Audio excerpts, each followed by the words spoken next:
Chers amis de Paix et Guerre, bonjour. Je suis très heureuse de vous retrouver aujourd'hui pour un nouvel entretien géopolitiquement incorrect. J'ai le plaisir de recevoir une vieille connaissance et un vieil ami, Georges Kuzmanovic, donc fondateur de République Souveraine et rédacteur en chef de Fréquence Populaire. Bonjour Caroline, bonjour à tous et bonne année et merci de m'accueillir. Ça me fait pour ce début d'année 2026 qui commence très fort, sur les chapeaux très de roue. fort, très Ils ne nous ont fort. même pas laissé sortir du week-end Non. du Nouvel An. Non, voilà, c'est souvent comme ça, à vrai dire. On est pris par surprise. Donc là, on est pris par surprise par une actualité tous azimuts, en pleine ébullition. Et je propose qu'on commence notre entretien. Après, on développera, on essaiera d'élargir le scope. Mais on pourrait partir de ce qui vient de se passer quand même au Venezuela. Et j'aimerais bien avoir... Il s'est passé quelque chose. Oui, je crois qu'il s'est passé quelque chose, une sorte de coup, enfin de semi-coup, on ne sait pas très bien. En tout cas, le chef d'État n'est plus là. Il est à New York. Bref, j'aimerais que tu réagisses, on va se tutoyer. J'aimerais que tu réagisses à cet événement et à ce qu'il signifie selon toi. Comment est-ce qu'on peut le replacer dans la grande photo, si j'ose dire? Parce que... Eh bien justement, ce week-end de retour de vacances, parce que j'ai 3 enfants, je pestais dans ma voiture en conduisant tout le monde en disant il aurait quand même pu attendre 24 heures de plus pour ne pas se retrouver à devoir analyser ça, recevoir des coups de fil en pleine rentrée scolaire, Oui, avec les devoirs qui ne sont pas finis, enfin bon, toutes les affaires secondaires des parents. On a quand même réussi à sortir quelques articles sur Fréquence Populaire et j'ai fait une analyse longue. Mais c'est après coup, et en venant ici, que j'ai vraiment fait une grande focale. Est-ce que tu te souviens, oui, tu te souviens de cette interview de Tucker Carlson avec Vladimir Poutine? Bien Et sûr. il lui avait demandé qui est-ce que vous préfériez voir gagner l'élection présidentielle. Et tout le monde avait pris la réponse de Poutine comme une boutade, parce que bien sûr Poutine préfère beaucoup Trump, qui est un agent russe, et toutes les inepties véhiculées par les médias. Il avait répondu Joe Biden. Et à l'époque, j'avais fait l'hypothèse qu'il préférait Joe Biden. Parce que c'est un conservateur démocrate stable. Oui, on sait ce qu'on a. Ouais. Saluant les plantes, on sait ce qu'on a, où on va. Sûrement que la prise de Pokrovsk ou d'autres villes auraient été un peu plus lentes parce qu'il y aurait plus d'argent déversé, plus d'armes sur l'Ukraine. Mais globalement, il voyait où il allait, alors que Donald Trump, il l'a déjà fréquenté dans le premier mandat Trump, et c'est Trump qui a beaucoup armé l'Ukraine, et Trump est extrêmement imprévisible. Et contrairement à ce que pensent certains, si dans son expression, il est fantasque, d'ailleurs dans sa conférence de presse, la moitié était totalement délirante, franchement, on aurait dit qu'il était sous champignon, mais son action globale est très très intelligente. Au regard des réalistes géopolitiques que nous sommes. Et de la maximisation de la puissance de chaque État. Il fait très bien son travail, ce garçon. Et je crois que les néoconservateurs qui ne l'aiment pas sont tout à fait satisfaits de se frapper les mains. Voilà. Donc on a cette opération, voilà, la moitié des gens sont contents, parce que Maduro, méchant dictateur, ça, voilà, la paix, les fleurs, ça sentira bon à Caracas, c'est magnifique. Une autre moitié, oh non, c'est pas bien, Trump est un salopard. Et en fait, n'analyse pas les choses comme elles devraient être analysées. Et on l'avait senti à Fréquence Populaire quand on était en début juillet au sommet des BRICS à Rio de Janeiro. Sans surprise, en Occident, mais surtout en Europe, couverture zéro. Oui, bien sûr. Tu imagines que nous sommes un petit média, tout jeune, qui a 1 an, et il y avait 60 places, 60 golden tickets pour assister aux discussions des directeurs des banques centrales de la nouvelle banque de développement des BRICS, présidée par Mme Dilma Rousseff. On a candidaté. Je me suis dit, bon, allez, on va voir. On ne sait jamais. On était pris, c'est un peu surpris. Et oui, il n'y avait que le correspondant de Die Welt. Il fallait quand même quelques journalistes d'Europe. On a fait un Allemand, un Français. Donc, oui, mais il n'y avait pas le monde. Oui, il n'y avait rien, pas des grands médias. Il n'était pas là. il y avait un gars des Échos qui traînait, mais qui n'était pas dans cette conférence, qui n'avait même pas demandé, enfin, bon, et ainsi de suite. Donc, aucune couverture médiatique. Il ne se passe rien. Les BRICS, il ne se passe rien. L'année précédente, au sommet des BRICS, à Kazan, en Russie, c'était pareil. Il ne se passe rien. Enfin, si, c'est Poutine qui réunit ses amis dictateurs, même si beaucoup. Oui, mais ça, c'est l'invisibilisation du réel, quoi. Mais il y en a un qui a réagi immédiatement. Dès la minute, ou les 2 minutes qui ont suivi le release, la sortie de publication du texte final du sommet des BRICS, c'est Donald. Et qui a dit, vous n'allez pas attaquer les États-Unis comme ça. Je vois ce que vous faites. Je vais vous prendre un par un. Et il a très bien compris ce qui se passait. Et ce qui se passait, c'est que les BRICS, sous couvert de « il ne se passe rien » et nous demanderons un petit peu plus de droits de tirage au FMI, à la Banque mondiale, eh bien, en fait, mettaient en place une alternative au dollar. Et à la réunion auquel auraient dû assister des journalistes français sérieux, Madame Dilma Rousseff annonce, donc publiquement quand même, que le prochain grand financement de la Banque de développement des BRICS sera la mise en place de câbles sous-marins pour connecter les... On n'a pas dit ça exactement, mais nous on a mis les mots à la place, les banques des centrales des BRICS, et donc pour contourner, mais totalement, y compris physiquement, les canaux financiers occidentaux. Donc Donald Trump, il a très très mal pris, il a tout de suite réagi, mon ami c'est Bolsonaro, tu vas voir Lula, qu'est-ce qui va se passer, et voilà. Plus tard, un peu poussé, on a oublié par son congrès, il lance une guerre tarifaire.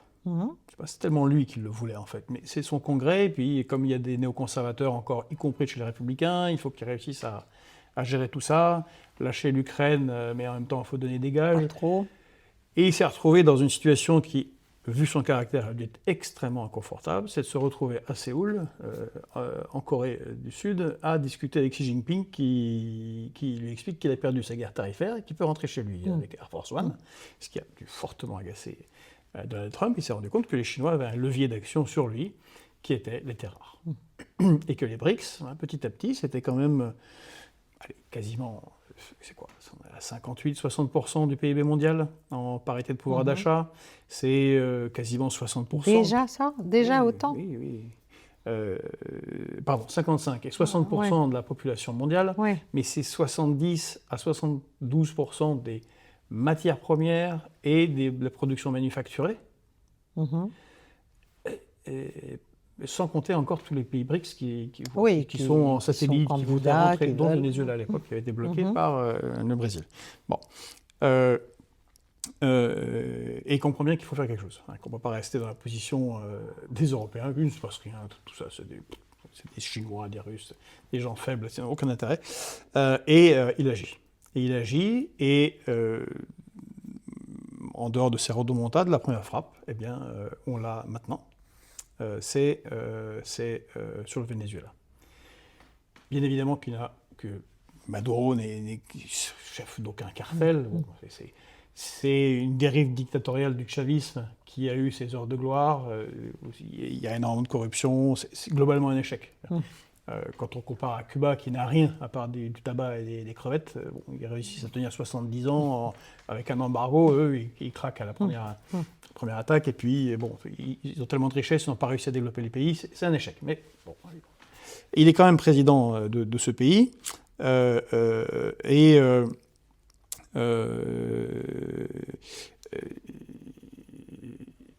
Donald Trump a vu que c'était faible, en fait. Et je pense que les services de renseignement américains fonctionnent toujours très bien. Ils ont vu que c'était là une grande faiblesse. Bon, qu'il n'a aucun rapport avec les cartels. Donald Trump se moque comme digne de savoir si c'est une démocratie, une dictature, ou aucune importance. C'est Franklin Roosevelt qui disait Yes, it's a bastard, that's our bastard. C'est Trujillo, le dictateur de dominicain.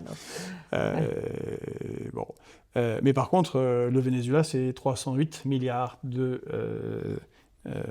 barils de pétrole confirmés. C'est pas une supposition, c'est confirmé. Donc, tu te souviens encore plus, c'est confirmé. Plus les plus grosses réserves d'or potentielles dans l'Amérique latine, plus de coltan, enfin tout un tas de choses qu'il n'a pas aimé manquer dans ses discussions avec Xi Jinping. plus c'est un fournisseur de la Chine. Ça en dit bien, oui, c'est justement. Pardon. Ouais. Non, mais, je ne dis rien, je ne dis plus rien, je ne dis plus rien. Non, mais je me tais. La discussion avec Xi Jinping, évidemment, il est reparti en se disant comment je vais lui en envoyer une, parce que j'ai pas aimé, c'est la gauche qui m'a envoyé Xi. Et je me suis même demandé si soit c'est un hasard complet, soit c'est vraiment la cerise sur le gâteau du renseignement américain. Ils ont saisi Maduro quelques heures après une rencontre avec la délégation chinoise qui, entre autres, discutait des futurs achats de crude oil, de pétrole. Les 68 milliards, là. 4 heures après. Si ça c'est pas... En tout cas, si c'est arrivé par hasard, ça a dû lui faire un petit plaisir supplémentaire dans sa réussite du moment, parce que c'est une réussite des États-Unis. Bien sûr, ça, peut-être que toi, tu diras ce que tu en penses, mais ça déstabilise considérablement encore plus les relations internationales qu'elles le sont. Mais, oui, en même temps, ça rend les choses plus claires. On est à un niveau maintenant de désinhibition, d'ensauvagement, de violence assumée, de total mépris pour ce qui pouvait rester du droit international. Enfin, comme je dis, ça fait déjà un quart de siècle que tout ça est en cours, donc c'est pas non plus une nouveauté.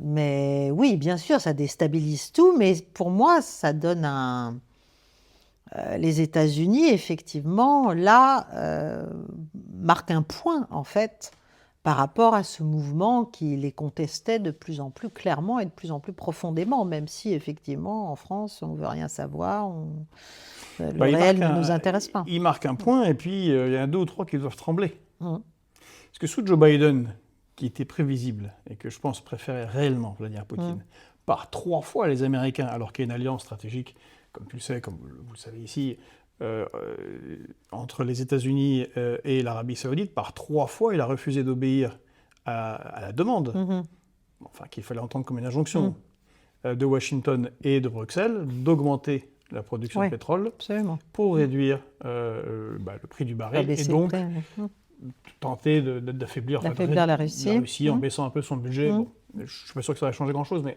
quand même. 3 fois, Mohamed Ben Salman, le dirigeant de l'Arabie Saoudite, s'est mis d'accord avec Vladimir, a dit « Tu sais quoi ? On va baisser les productions, ce qui fait que le prix va augmenter. » Bon, heureusement que Joe Biden serre la pince à des plantes vertes, mais Trump ne supporte pas ça. C'est inacceptable. En plus des discussions très sérieuses entre Ben Salman et Xi Jinping pour que l'achat de pétrole, qui est majoritaire maintenant, chinois, en Arabie Saoudite, se fasse non pas en dollars, mais en yuan. Non, la tasse est pleine. Donc il faut remettre de l'ordre. Donc là, alors évidemment, tout ça ne se fait pas dans l'instant, c'est reprendre le compte. D'abord, on verra ce qui va se passer, parce que ce qu'ils font, là, la première opération est réussie, mais derrière, ça peut partir en cacahuète, au Venezuela. Et ça va être très compliqué. On va voir s'ils sont meilleurs qu'ils n'ont été ailleurs, les Américains, parce qu'ils sont très forts en première phase.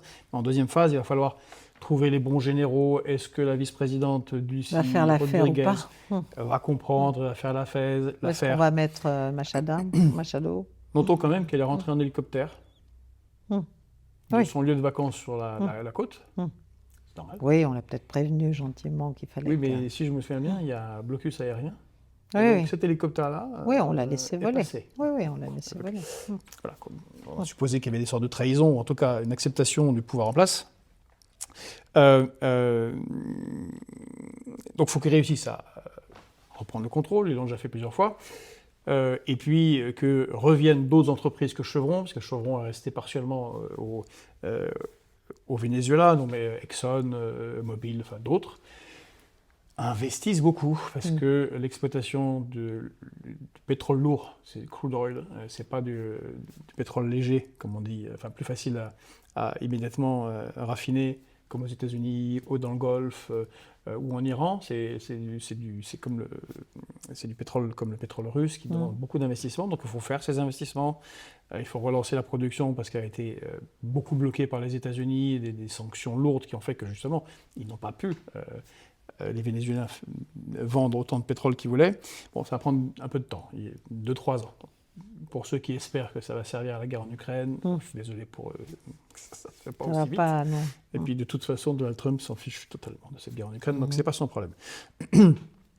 Mais s'ils parviennent à le faire, ils ont un levier d'action sur l'OPEP+. Et le jour où il faudra que, pour une raison ou une autre, que ce soit contre la Russie, pour la Russie, contre la Chine, avec la Chine, quel que soit le problème géopolitique des Américains, ils ne se retrouvent pas coincés avec un Ben Salman qui leur dit « Oh, ben non, finalement, je me suis mis d'accord avec Vladimir Poutine et on va réduire la production. » Là, ils pourront ouvrir les vannes vénézuéliennes et déverser pour faire baisser, ou l'inverse, bloquer pour faire monter. Ils auront le levier d'action qu'ils ont eu très longtemps avec le Venezuela, il faut se rendre compte. Oui, bah, bien sûr. Ils ont perdu le Venezuela en 98 et 30 ans que ça les agace beaucoup. Donc là, ils récupèrent. D'ailleurs, Donald Trump a été brutalement limpide. Je me dis, dire des trucs pareils. Ouais. Ils nous ont volé notre pétrole ouais. dans notre hémisphère. C'est ça le Vénézuélien. Là. Qu'est-ce qu'ils font au Venezuela, les Vénézuéliens? Notre pétrole. C'est génial. Bon. Alors, ceux qui espèrent que le Venezuela va retirer des bénéfices, d'abord, il va falloir rembourser le pétrole qui a été volé pendant 30 ans. Alors bon, la facture, je pense qu'elle va être bien salée. Bon, passons, ça c'est secondaire, c'est les pauvres peuples. Mais Donald Trump donc, se donne un levier géopolitique sur le pétrole. Lui-même, les États-Unis produisent énormément de pétrole, de gaz de schiste. Et puis surtout, ils ont des raffineries qui peuvent bien raffiner ce pétrole-là. Exactement, ils savent le faire. C'est facile. Donc ça va même ranimer un peu les raffineries du Sud. Là. Exactement. Ça met une pression du coup sur Ben Salman, qui perd de facto une partie de son pouvoir au sein de l'OPEP+. Tout cela s'inscrit dans une phase plus large, dont un élément est passé complètement sous les radars. Alors, c'est ce qui s'est passé le 21 décembre dernier. Alors, oui, c'est totalement par hasard, je l'ai vu, parce que en préparant les cadeaux, Noël, je lisais mon New York Times sur mon téléphone. Et je lis dans les pages profondes du New York Times. Parce que j'ai eu la chance d'avoir Noam Chomsky à un moment donné comme prof. Ça, c'est génial. Et Noam Chomsky disait, quand on lui demandait, mais d'où est-ce que vous savez tout ce qui se passe dans le monde, qui vous donne les informations? Il dit, j'ai des contacts ici et là, des gens me disent, mais 95% de mes informations me viennent de la page 27 du New York Times. La fin du New York Times, d'accord. Eh bien, dans cette page 27, qui peut être la page 24, vous avez compris, ou 12, peu importe, mais enterrée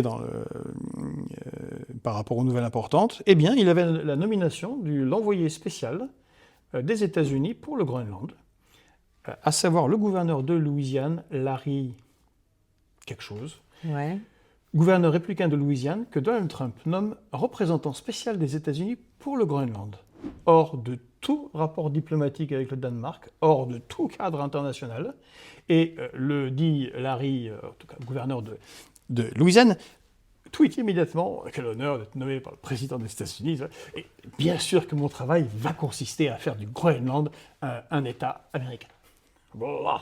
Le 21 décembre, j'ai pas vu ça. Oui, le 21 décembre. Voilà. J'ai pas regardé la page 24, l'article du 22 27. décembre. Bah oui, les gens ne regardent pas ces choses-là. Et je note qu'il fait ça le 22 décembre et l'attaque le 2. C'est-à-dire quand tout le monde est encore en train de préparer les foie gras ou les digérer. C'est quand même bien fait tout ça. Bon. Alors, c'est revenu un peu sur la scène mondiale parce que la femme d'un des responsables du numéro 2 des affaires étrangères américains, son nom m'échappe aussi, a fait avant-hier une photo avec le Groenland, avec le drapeau américain. Oui, avec le drapeau américain. Ouais. Et ce qui est génial, c'est que personne n'a réagi à la nomination concrète de celui qui a pour mission d'amener le Groenland dans le giron américain. Ce qui va être facile, puisque quand ils ont la base de Thulé, comme tu sais, qui est une des plus grosses bases militaires américaines, qui de facto, le Groenland est un protectorat. Les Danois ne pourront rien faire, puisque leur F-35 qu'ils ont acheté ne vole que... Donc tu penses que ça va se faire? Je suis totalement convaincu que la prochaine étape de Donald Trump, c'est l'inclusion brutale, hors du trou droit. Comme tu dis, c'est cassé, ça n'a aucune importance. Maintenant, c'est une question de puissance dans un contexte de monde multipolaire qu'il a accepté, Donald Trump, depuis 2017. Oui, bien sûr. C'est un monde multipolaire. Ok, Xi Jinping, Poutine, maudit, on va jouer. Mais moi, je vais jouer avec mon terrain à moi, qui va être la doctrine Monroe, qu'il a rappelé, et qui va être puissant. En plus, j'ai mes petits valets là, en Europe, qui de toute façon ne peuvent rien faire sans moi. Mm. Et oui, je vais apprendre le Groenland parce que je ne veux pas me retrouver dans la situation où j'ai été face à Xi Jinping à Séoul, où il m'explique que tu peux rentrer et on va revenir comme avant. Et pendant les 10 ans qui vont suivre, tu n'auras pas d'autres options que d'acheter les terres rares chinoises. Donc, il est furieux et n'est pas d'accord. Donc le Groenland, où il y a des terres rares sur lesquelles comptait Madame von der Leyen, ça va lui échapper. Et cette affaire est foutue. Que veux-tu que fassent les Européens? Je sais, ça sera brutal. Ah bah rien, ils ne font rien, les Européens. De toute façon, ils ne font pas grand-chose, à vrai dire, à Encore part une fois, aboyer. les F-35 volent si la clé de décollage est donnée par le Pentagone tous les 2 ou 3 jours. Absolument. Les drones que nous achetons de renseignement aux Américains, comme tu le sais, fonctionnent avec des contrats où l'information va d'abord aux États-Unis, et puis ce sont les États-Unis qui nous donnent l'autorisation à nos armées de faire telle mission ou pas telle mission. Bon, ouais, c'est le niveau quand même de dépendance. Dépendance dans lequel on est, donc bon. Pourquoi ne pas le faire? Or, tout est fait en ce sens-là. À part le petit dérapage trumpien de Madame Machin qui a fait cette photo, bon, ça fait mauvais genre, mais comme Trump, il est... celle-là, oui, avec le drapeau. Même ça se trouve, c'était organisé. Ouais, va savoir. Mais en tout cas, voilà, ce qui a été un peu manqué, c'est la nomination de ce représentant hors cadre des relations diplomatiques, qui agace complètement, évidemment, les Danois. Une sorte de Steve Witkoff pour le Groenland, quoi, voilà, finalement. Négociateur direct. Voilà, c'est ça, négociateur direct, avec qui... Personnel, Missy Dominici. Voilà, Missy Dominici, dont la mission est de faire du Groenland le 51e État des États-Unis. Bon, alors, poursuivons, alors, après. Donc là, ça montre, là, voilà, les objectifs de Trump. Comme il veut affaiblir les BRICS et qu'il voit que c'est un danger, contrairement à beaucoup qui lisent, qui font semblant de lire, ce qui n'est pas ton cas, je pense à tous ces marxistes qui, soi-disant, ont lu Marx, qui n'ont même pas réussi à dépasser le 3e paragraphe du manifeste du Parti communiste. J'en connais plein, vraiment. Ils n'arrivent pas, même pas lu le manifeste, on ne parle pas du reste. Beaucoup citent Zbigniew Brzezinski. Mais n'ont jamais lu le Grand Échiquier. Alors c'est drôle, cet été, je le relisais, alors c'est pratique parce que moi c'est comme tous ceux qui ont fait des classes prépa, il y a les livres, et puis il y a les livres qui valent plus cher, c'est les livres qui sont déjà annotés, alors, surtout qui sont notés par soi-même, ce qui fait que bon, le soir comme ça, et je me retrouve au milieu, donc évidemment sur l'Europe, sur le contrôle de l'Union européenne, sur affaiblir la France, l'industrie allemande, tout est écrit. Tout est là. C'est même pas drôle, j'allais dire. Bon. Et là, mais bon, il faut qu'on attaque la Russie par l'Ukraine, tout ça est écrit, mais il note, si ça échoue, un des grands problèmes, le cauchemar géopolitique, c'est une alliance durable et forte entre la Russie et la Chine. Oui. Et il écrit, si on y ajoute Téhéran, c'est vraiment pas mauvaise limonade pour les Américains. Donald Trump, qui n'est pas stupide, se rend compte que là, il y a quand même une grosse alliance entre les trois, déjà entre la Russie et la Chine. Rappelons qu'à l'époque de Nixon, c'est Kissinger qui avait compris cela et qui avait tout fait pour fracturer l'alliance entre la Chine de Mao et l'URSS et organiser le voyage historique de Nixon en 1974.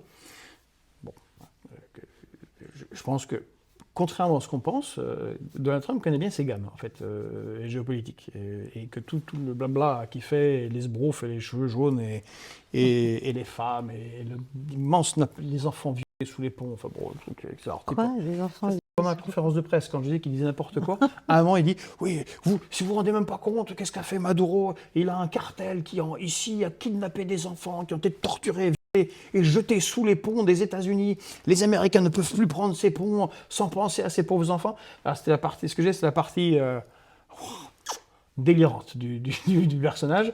Bon, mais ça parle à la masse MAGA, là-bas, dans des contrées illettrées des États-Unis où la moitié des gens n'arrivent pas à définir quels sont les deux pays au nord et au sud, donc c'est pas grave, on peut raconter n'importe quoi. Ils s'en foutent de ce que va dire... ils se moquent de ce que dira le New York Times ou le Washington Post.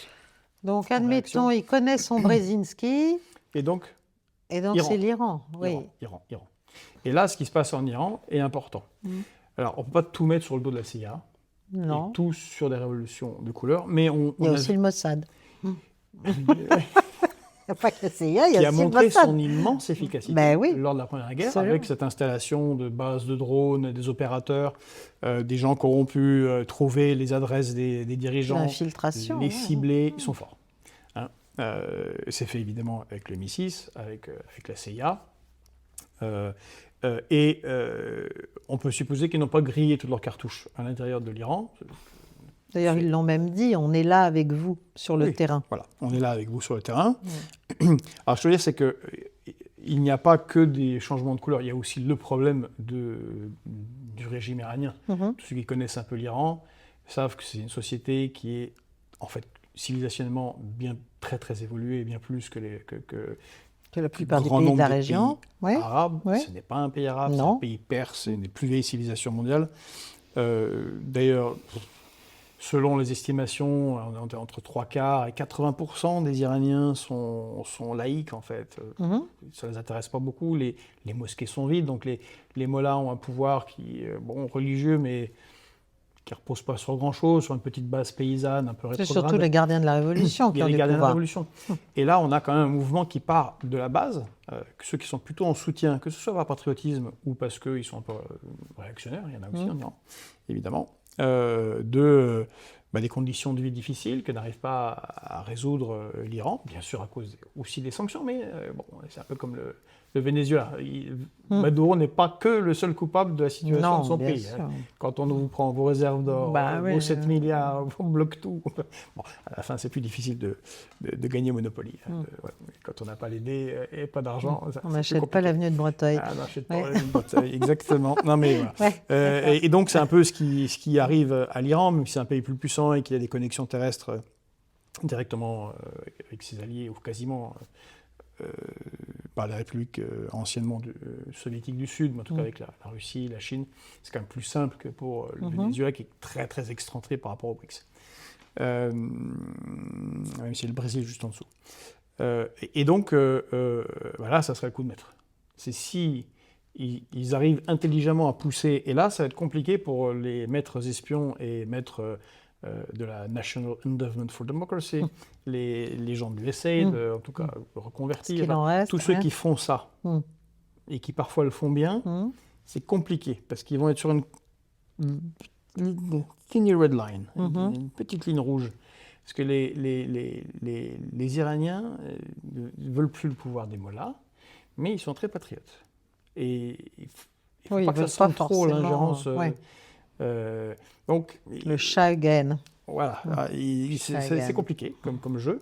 Mais là, si c'est finement mené par les Américains et les services de renseignement américains, ils peuvent avoir une bascule importante. Et là, ils ont un levier colossal, c'est la fin des sanctions, qui fera un appel d'air pour l'économie iranienne. Et tout. Bon, il y a quand même beaucoup de gens qui vont trouver que, quand même...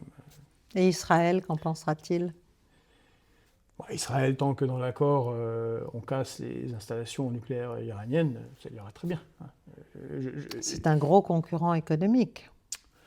C'est un gros concurrent. Colossal. Alors, je sais bien, mais je sais, alors ça j'ai du mal à savoir qui contrôle réellement, si c'est Netanyahou qui contrôle Trump ou si c'est Trump qui contrôle Netanyahou. Non, mais en termes de support américain, de soutien américain, si le marché iranien s'ouvrait, véritablement, puisqu'il est étouffé de toute façon depuis plus de 20 ans maintenant, par des sanctions, c'est un concurrent énorme justement, parce qu'il y a un haut niveau intellectuel, académique, industriel, technologique, etc. etc. C'est un vrai pays, j'allais dire comparable, sauf qu'il est gigantesque et qu'il est surpeuplé par rapport à Israël. Donc, je ne sais pas, je sais pas s'il y a un alignement des objectifs là. Ben justement, parce que voilà, il n'y a pas d'alignement des objectifs. Non. Et Netanyahou a des objectifs maximalistes. Je ne crois pas, je suis même pas certain que l'Israël puisse les tenir, vu la taille de l'Iran, qui pourrait faire d'abord échouer un réel changement venu du peuple iranien, parce que à force de s'ingérer, comme disait Robespierre, les peuples n'aiment pas les missionnaires armés. Il vaut mieux laisser les pays faire leurs propres changements par eux-mêmes. Donc ça pourrait nuire en fait à un réel changement.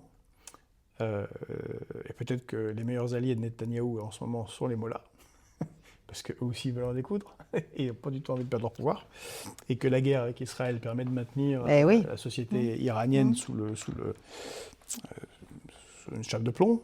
Allié tactique, quoi. Donc oui, elle est tactique, oui, bah oui, elle est tactique, évidemment.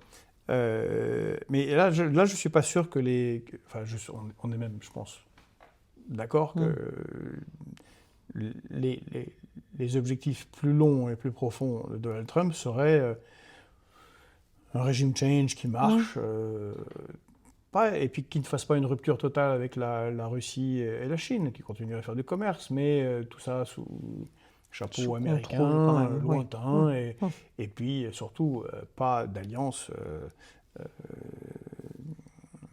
militaire comme ça se profile, puisqu'il y a des manœuvres iraniennes, irano-chinoises, russo-iraniennes, parfois les trois. Ah bah oui, navales. ça, ils sont... Ouais. Voilà. Donc il y a... donc, si on analyse brutalement la situation, en termes réalistes, Donald Trump joue très bien la carte de la puissance américaine, et je crois que beaucoup de néoconservateurs qui, avant, préféraient Biden, se disent que, en fait, on a bien tiré notre niveau, et Poutine avait raison. Ouais. Il préférait Biden. Ouais. Alors, justement, donc là, ça ouvre deux choses. D'abord, si on repasse sur le front européen, si j'ose dire, vu des États-Unis, l'Ukraine, qu'est-ce que ça devient? Qu'est-ce que ça peut devenir? Parce que quand même, bon, bien sûr, il y a des factions, il y a des chapelles, il y a des intérêts divergents à l'intérieur des services américains, autour du président, à l'intérieur du département d'État, au Pentagone. Bon. Donc tout le monde ne veut pas la même chose, tout le monde essaie de contrôler ce qu'il va dire, ce qu'il va faire, etc. Tout le monde n'est pas d'accord avec cette espèce d'approche réaliste, mais est-ce qu'elle est vraiment sincère? Tout ce qui se jouait entre Kirill Dmitriyev et Witkoff, ou est-ce que c'est un peu enterré tout ça maintenant avec ce qui vient d'être fait au Venezuela? Dans quelle mesure la Russie, au-delà des protestations officielles sur ce qui s'est passé, peut faire quelque chose ou veut faire quelque chose ou a intérêt à faire quelque chose en défense du Venezuela ou demain même en défense de l'Iran? Enfin, il y a plein de questions là qui se posent, et puis les Ukrainiens dans tout ça. Et la queue de la question, c'est et les Européens dans tout ça. En défense de l'Iran, je pense que c'est plus important que le Venezuela, Oui, très très loin. clairement. Le Venezuela, c'est au bout du monde pour la Russie. Et ça n'a jamais été réellement une force de projection. Et la dernière fois qu'ils l'ont fait, c'était à Cuba, et tout ça a failli mal tourner, une mauvaise limonade pour tout le monde. Bon. Si les États-Unis jouent avec le pétrole vénézuélien et empêchent un peu l'approvisionnement en pétrole de la Chine, c'est rentable pour le Kremlin, parce que là, il pourra aller négocier une vente de pétrole encore plus massive et plus chère à Pékin, qui en a quand même besoin, mais qui s'approvisionne quelque part. L'Iran, ce serait quand même beaucoup plus compliqué pour les Russes, et donc c'est là que je pense que se joue la véritable bataille entre les Américains et les Russes. Mais alors la Russie, c'est un bon domaine de compétence que j'ai en géopolitique. J'ai vraiment l'impression que les Russes ont pour objectif d'améliorer les relations avec les États-Unis. Moi aussi. In fine. Moi aussi. Donc je disais, Biden, c'était bien pour la guerre, mais pour établir des relations, un Donald Trump, même un Donald Trump qui veut maximiser la puissance américaine, est plus intéressant. D'abord parce qu'il téléphone, il prend les coups de téléphone, donc bon, c'est quand même deux nations qui ont simultané nucléaire. C'est complètement incroyable qu'il ne soit pas parlé pendant 2 ans et demi. On a de la chance que ça n'ait pas mal tourné. Il y a les accords START qui se bientôt, finissent le mois prochain. Mais je pense que c'est en négociation depuis longtemps, en fait, depuis Riyad, depuis l'année dernière, entre les deux pays. Et puis, in fine, c'est quand même plus pratique pour la Russie si les sanctions sont levées et que... Ah non, moi je pense que là aussi il y a une convergence objective d'intérêt. Et là on revient au Groenland. Je le sens profondément avec les officiels russes que j'ai interviewés, ou avec qui j'ai discuté, pas en interview. ils en veulent violemment à l'Europe. Aux Anglais, bien sûr, mais bon, les Anglais, c'est l'ennemi éternel. C'est donc, habituel. bon, C'est vieux. ils font ce qu'ils font. Mm. Ils n'ont pas de surpris. Ils sont très surpris par les Allemands et par les Français. Mm. Ils ne comprennent pas du tout pourquoi on fait ce qu'on fait. Ouais. Un, parce qu'ils ne comprennent pas, vu qu'on y perd, hein, on a déjà parlé beaucoup. La France était le premier employeur privé étranger de Russie. Renault, 30% du marché automobile.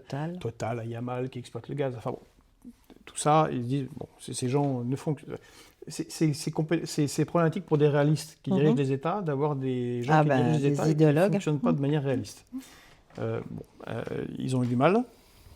Et ils doivent nécessairement avoir des discussions poussées avec les États-Unis sur le nucléaire et sur l'Arctique. Et le Groenland doit rentrer à un moment donné dans l'équation. On ne peut pas se faire sans qu'il y ait, à un moment donné... Position conciliatrice ou... les Russes iront avec les Chinois à dire c'est inacceptable, nous faisons une résolution patati patata. Bon, mais tout ça a été négocié avant, je pense, hein, pour couper, justement, se partager les zones d'influence dans l'Arctique, et ça mettrait une terrible gifle aux Européens. Ça, je pense que ça les contente beaucoup.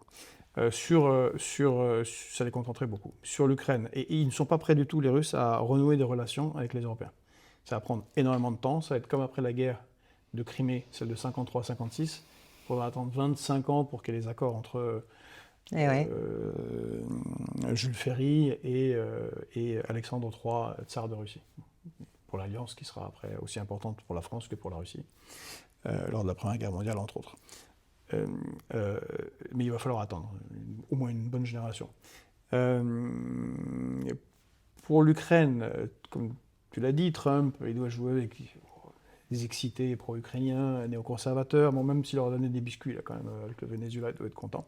Encore une fois, il doit jouer avec sa base MAGA, qui veut arrêter tout financement de ces trucs en Ukraine. Personne ne sait où c'est, ça n'a aucun intérêt pour les Américains. Je pense qu'il se contenterait d'une guerre qui continue avec la victoire lente des Russes. Mais, M. Poutine, si on pouvait avoir encore 2 petites années pour que mes bailleurs de fonds des industries d'armement pour que soient contents, ça tienne, continuent à vendre à ces idiots d'Européens qui m'achètent des armes et que vous cassez en Ukraine. Si la frontière, in fine, arrivait sur le Dniepr avec la conquête de Kiev et de Odessa, ma foi, c'est chez vous. Bon, je suis brutal, certains diront qu'on est pro-russe, mais je pense qu'entre réalistes, ça fonctionne comme ça, et qu'ils doivent, dans leur discussion, se répartir les zones d'influence, comprenant qu'aucun des deux ne cédera, évidemment, et que l'Ukraine est maintenant totalement secondaire, à part pour cet intérêt.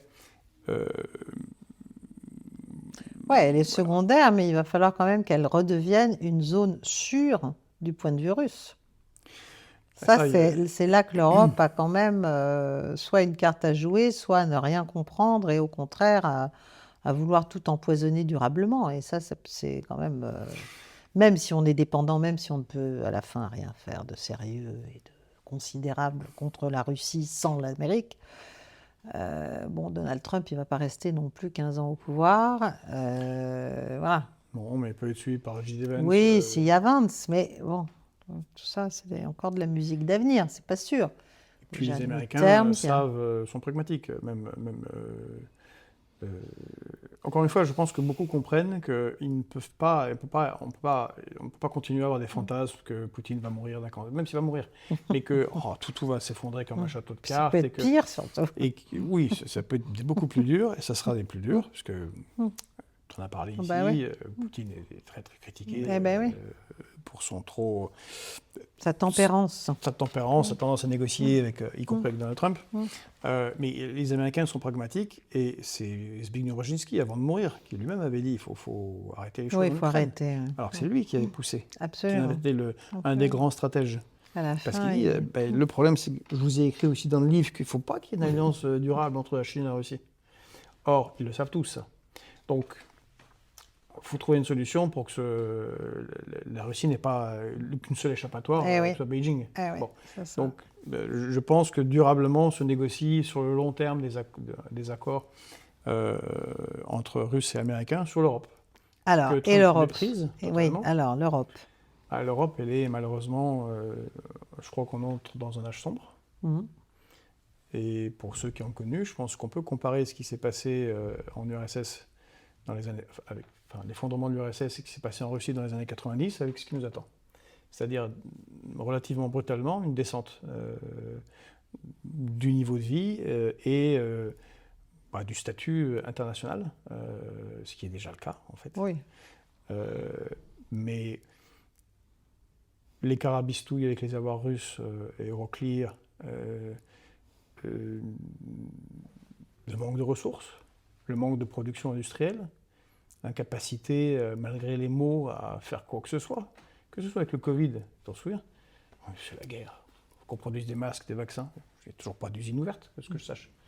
Ni de ceci, ni de cela. Ça fait 4 ans, bientôt 4 ans qu'il y a la guerre en Ukraine, la guerre chaude, parce qu'elle dure depuis quand même 2014, mais la guerre chaude, depuis l'invasion du 24 février 2022 par la Russie. Où sont les lignes de production de munitions qu'on veut tellement envoyer à l'Ukraine? Aux États-Unis. Oui, mais même là-bas. Même pas grand-chose.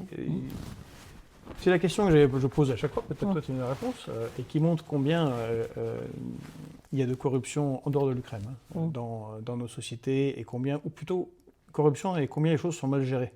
Mais le différentiel de dépenses de défense entre la Russie, qui est à parité de pouvoir d'achat à 270 milliards, contre plus de 1300 pour l'ensemble des pays de l'OTAN, c'est un différentiel de 1100 milliards par an.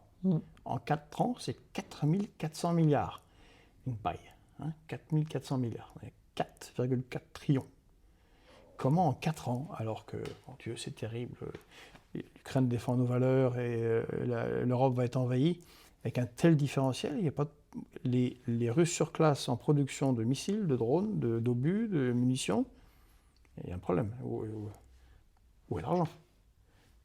Autant d'argent, où est-ce qu'il est? Ah oui, il faut entretenir tout un tas de bases américaines et payer des matériels militaires qui parfois sont trop chers et pas très très utiles sur le terrain. Mais c'est aussi que la production, enfin d'après ce que je comprends, l'appareil militaro-industriel russe est orienté vers la production au service en fait de l'État.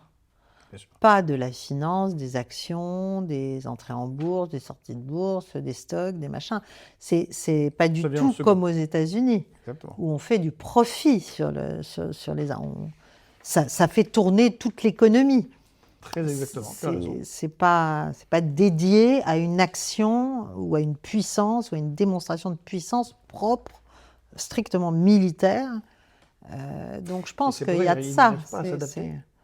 Les Européens, ils n'arrivent pas à s'adapter à un monde où l'euro ne va peut-être plus être une valeur refuge. Et dans ce cas-là, qu'est-ce qu'on va mettre dans la balance commerciale qui est déjà très très déficitaire, qui ne comprennent pas réellement en fait. On en parle de souveraineté industrielle, même Macron en a mis partout. Il a même collé le mot souveraineté à plusieurs ministères. Enfin, concrètement, où elle est cette souveraineté industrielle? On a parlé de relancer le nucléaire, bon, il y a beaucoup de mots, avec Jean-Pierre Chevènement à Belfort et des annonces chiffrées, mais on n'a jamais vu le début du commencement. Donc la capitulation totale lors du sommet de la Haye de juin, qui est d'ailleurs mis en grosses lettres dans le document stratégique américain qui est sorti en novembre, de Hague Commitment. Oui, c'est ça. 5% du PIB. Bon, complètement délirant, ça nous ferait un budget à 125 milliards pour la défense, je les trouverais. Mais bon. L'Europe a capitulé parce qu'elle va acheter du matériel américain, c'est ce qu'elle fait déjà. Absolument. De toute façon, tout a été mutualisé, tout a été mis aux normes OTAN, c'est-à-dire aux normes américaines. Bon. Deuxième capitulation, von der Leyen qui va à Washington et qui signe un accord. C'est pas un accord, c'est une capitulation puisque, rappelons-le, c'est Athènes qui pose un tribut aux cités-États de la Ligue de Délos. Oui, nous sommes alliés, mais tu vas payer un tribut. Quand même. C'est 600 milliards d'investissements, puis tu vas acheter 750 milliards d'hydrocarbures américains. D'ailleurs, on se souvient qu'il il y avait, les analystes se demandaient, mais les Américains n'ont pas 750 milliards d'hydrocarbures à vendre. Dis donc, ils les ont maintenant avec le Venezuela. C'est bien fait. Il travaille bien, ce garçon. Ouais, ils seront là. Il ne faut pas s'inquiéter. Tout n'est pas délirant. 15% de taxes pour les productions européennes qui vont aux États-Unis, sur lesquelles on rajoute les 10% de déflation de la valeur du dollar qu'a imposé. Donc on a plus 25 par rapport ce qu'on produit par rapport à ce qui est produit aux États-Unis. Et eux n'ont pas de taxes. Bon, ça c'est ce qu'a signé Mme von der Leyen, et ça montre l'état de déliquescence du géopolitique et géostratégique de l'Europe, qui n'existe pas en tant qu'acteur, qui de toute façon ne pourra pas exister en tant qu'acteur.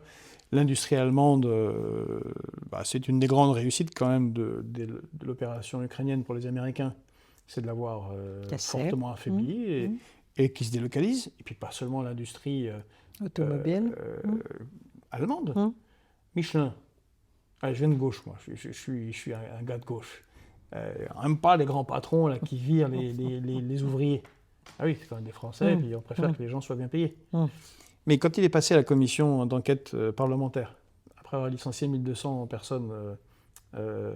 oui, il a dit, j'ai pas le choix. Il a dit, mais vous savez quelle est l'énergie nécessaire pour produire des pneus? C'est comme les verreries, c'est une des plus grosses consommations d'énergie.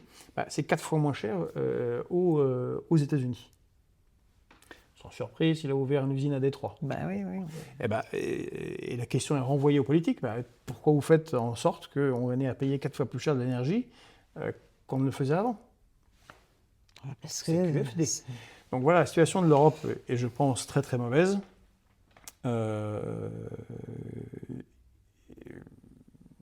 Il faudra, je pense, une catastrophe politique pour et un renouveau complet. Enfin, encore une fois, le modèle, l'image qui me vient à l'esprit, c'est les années 90 en Russie. Tu penses qu'on va vers les années 90 en Russie, en Europe? Oui.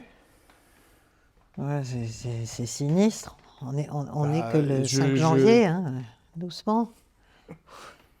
C'est dur.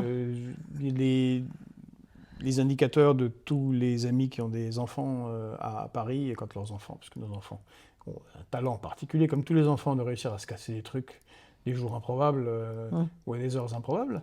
Les récits, comme j'ai eu l'année dernière avec ma fille, qui a passé 9 heures à l'hôpital Necker, un mercredi soir, cœur de Paris, l'hôpital d'élite, toujours un hôpital d'élite pour enfants. Et 9 heures pour une clavicule cassée, pas un Panerai, une clavicule cassée à 5 ans. 9 heures, il n'y avait pas de chirurgien. Il y avait des cas plus graves avant. Pas assez de médecins. Remarque, j'ai eu la même expérience. Et c'était il y a 10 ans. Donc, mon père qui passe 18 heures pour un risque potentiel d'AVC. Puis à la fin, l'IRM est cassé, donc on lui fait une ordonnance pour aller faire un IRM. Mais non. Mais des histoires comme ça, les Français en ont plein. Ça n'existait pas il y a 25 ans. Donc ça n'est pas aussi, ça va pas être aussi brutal. Puis de toute façon, l'Europe n'est pas exactement la Russie des années 90, mais cette déliquescence là, comme ça, cet enfoncement dans les jeunes. Les jeunes, ils font pas d'enfants. Oui, mais bon, peut-être pour tout un tas de raisons idéologiques débiles, mais ils font pas d'enfants. Mais quel logement, quel salaire, quelle carrière? Faire des enfants, il faut bien les mettre quelque part. S'il n'y en a pas déjà accès au logement quand on est à 2 ou quand on est dans des clapiers qui consomment 40% des revenus, où on met les enfants? Ça, c'est la réalité des jeunes d'aujourd'hui. Les industriels, pourquoi ils vont produire en France? Vu qu'il n'y a pas de protectionnisme, il n'y a même pas de protectionnisme européen. Pourquoi moi, j'en connais un certain nombre de petits patrons. Je ne parle pas des grands, des petits patrons, des gars qui font du BTP, par exemple, ou de la maçonnerie, des réparations chez les gens.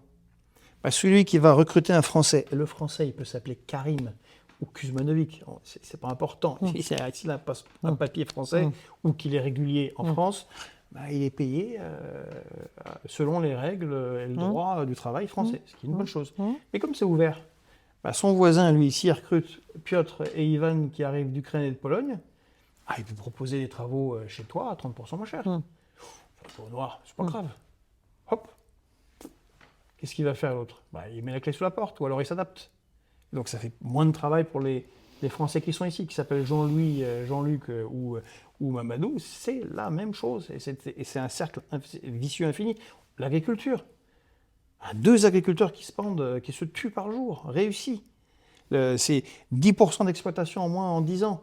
On a perdu notre autosuffisance alimentaire en 25 ans. Je ne sais pas, c'est la blague de Coluche. On en riait quand on était jeune, mais les technocrates, c'est des gens, si tu leur donnes le Sahara, au bout de 5 ans, ils vont nous vendre du sable. Ah si, ils vont nous vendre du sable. Ah oui, je la connaissais plus. Non, ils vont acheter du sable, pardon. Oui, c'est ça, qu'ils il n'y en a ont plus de sable. Oui, c'est ça.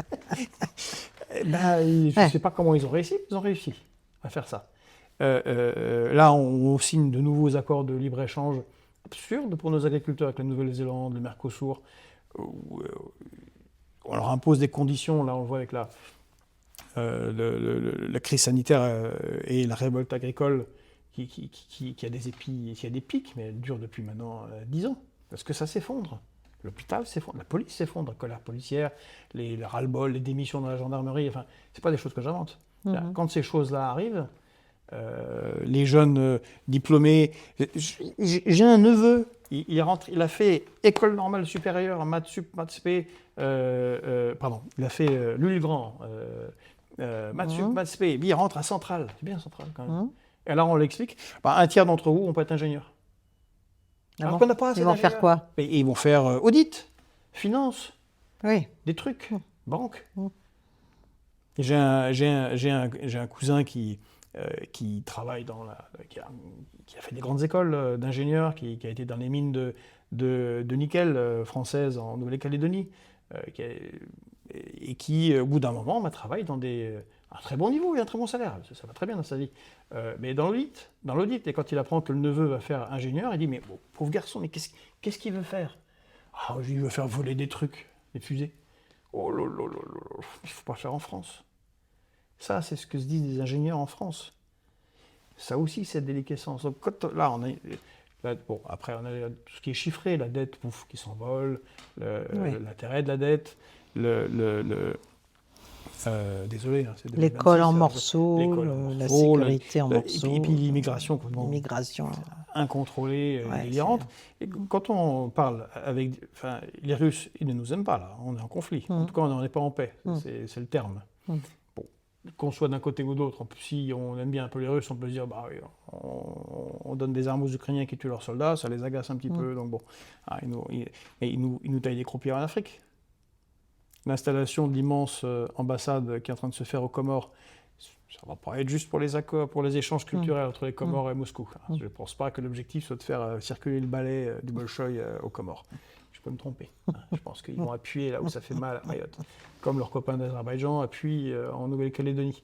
Après le brillant succès de Nicolas Sarkozy, qui a fait une guerre de proxy en Libye pour les Américains, avec nos amis anglais, et bien maintenant, tout le chaos qui s'en est suivi dans tout le Sahel, comme tu le sais très bien. Qui contrôle la Libye maintenant? Pour partie, Erdogan avec les islamistes à Tripoli, puisqu'on a quand même soutenu l'armée des islamistes complètement cinglés. Bon, passons. Et l'autre partie, la Cyrénaïque, où il y a, sous le commandement du maréchal Haftar, où il y a beaucoup de pétrole, et donc c'est les Russes qui ont ça. Eh bien, les deux trouvent ça très amusant de pousser tout un tas de migrants vers l'Europe, puisque vous en voulez. Vous en envoyez beaucoup. Est-ce qu'ils se rendent bien compte que c'est un effet aussi de déstabilisation? Bien sûr. Vu qu'il n'y a pas de le problème n'est pas le migrant dans l'absolu. Le problème, c'est que si les gens immigrent alors qu'il n'y a pas de travail déjà pour ceux qui sont là, et les vagues migratoires précédentes, l'équation n'est pas bonne. Donc il y a fait quand même beaucoup de mauvaises équations les unes à la suite des autres. Plus, on n'a pas le pouvoir d'agir.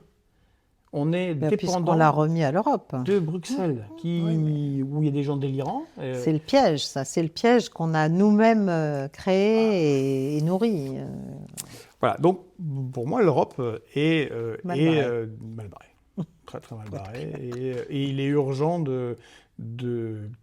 alors, maintenant en français, puisqu'on descend en français, de reprendre la grammaire gaulienne. Je pense que tu es totalement d'accord. Entièrement d'accord.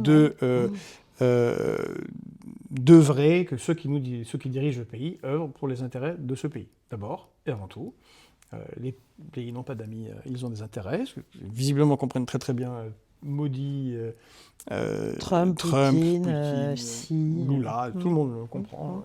Et les Marocains, les Algériens, et il n'y a que nous qui n'avons pas l'air de bien comprendre ça.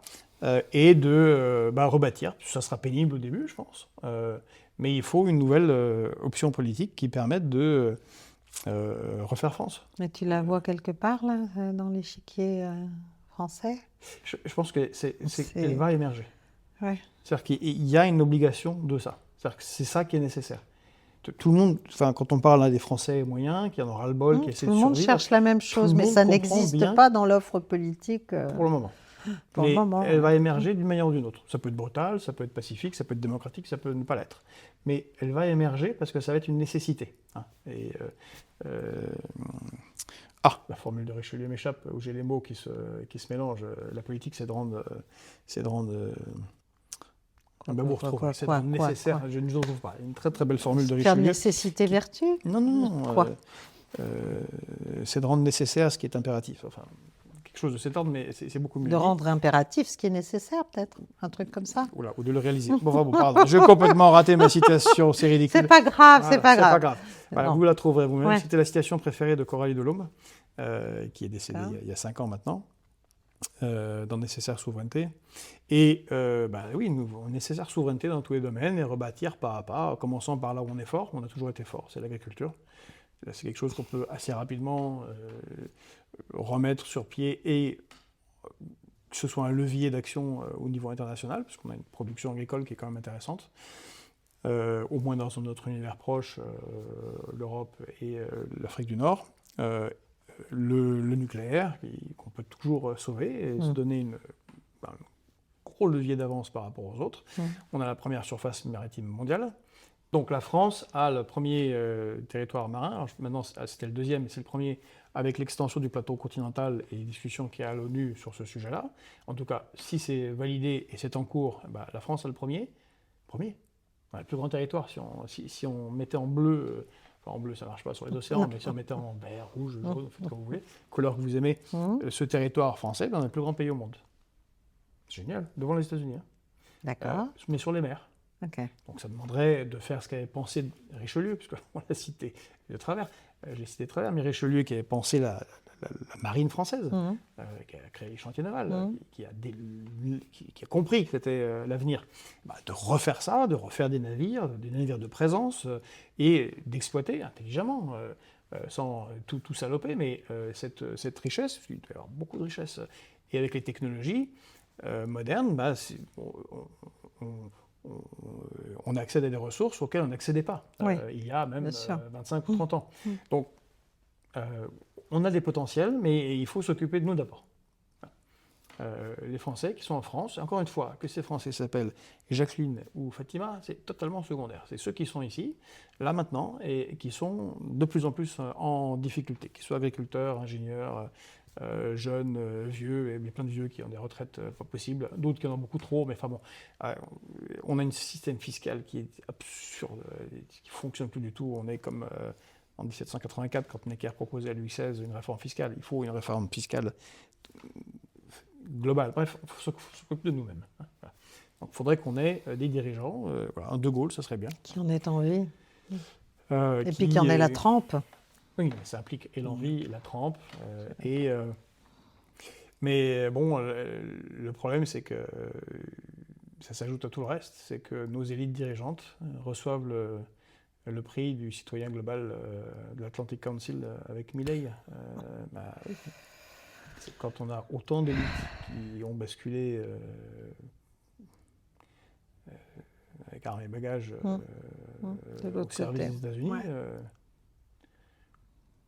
Imaginons, mais j'aime bien le présenter toujours comme ça, que les 3/4 de nos ministres, depuis Nicolas Sarkozy, aient été membres du groupe d'amitié franco-russe. De la Ruski Franzuski Fond. On se dirait qu'ils sont un petit peu, ils aiment bien Moscou quand même. C'est un peu too much, ouais.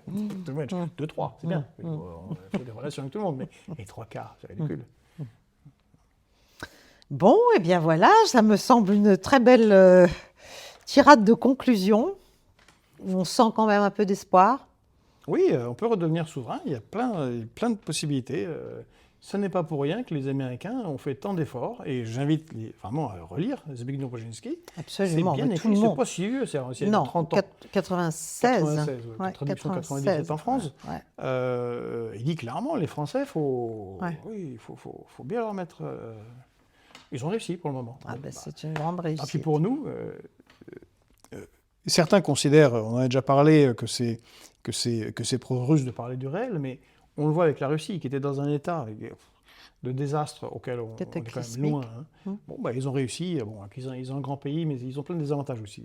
Avoir un grand pays, c'est bien pour les ressources, mais c'est pas que pratique. Ah ben non. Beaucoup de bien problèmes. sûr. Ouais, ils ont réussi à se relever. Alors, qu'on n'aime pas Poutine, c'est une autre Ouais, question. ouais, C'est-à-dire, non, ça on n'a vit rien bien, à quoi. voir.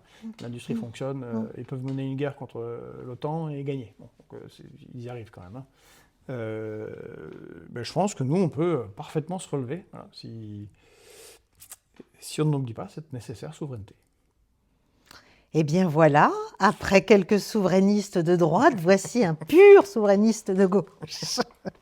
En tout cas, c'était un grand plaisir, Merci, grand plaisir Caroline, de grand plaisir t'avoir aussi de te ici. revoir, de toute façon. Ben, voilà, et de pouvoir parler à bâton rompu, à cœur ouvert, comme ça, c'est assez merveilleux. On te renvoie Avec l'appareil, beaucoup d'humour. on t'invite sur Fréquence Populaire. Avec plaisir. Bon, tout de avec suite, on va plaisir. laisser passer un peu Oui, d'eau, un petit sinon peu de on temps. va se Oui, redire oui, la ben même non, chose. oui, bien sûr. Mais, Ouais, bien sûr, avec grande joie. 2 petits Volontiers. mois, puis on voit où on en est. Voilà, exactement. Merci en tout cas, Georges. Merci Merci, beaucoup. à bientôt.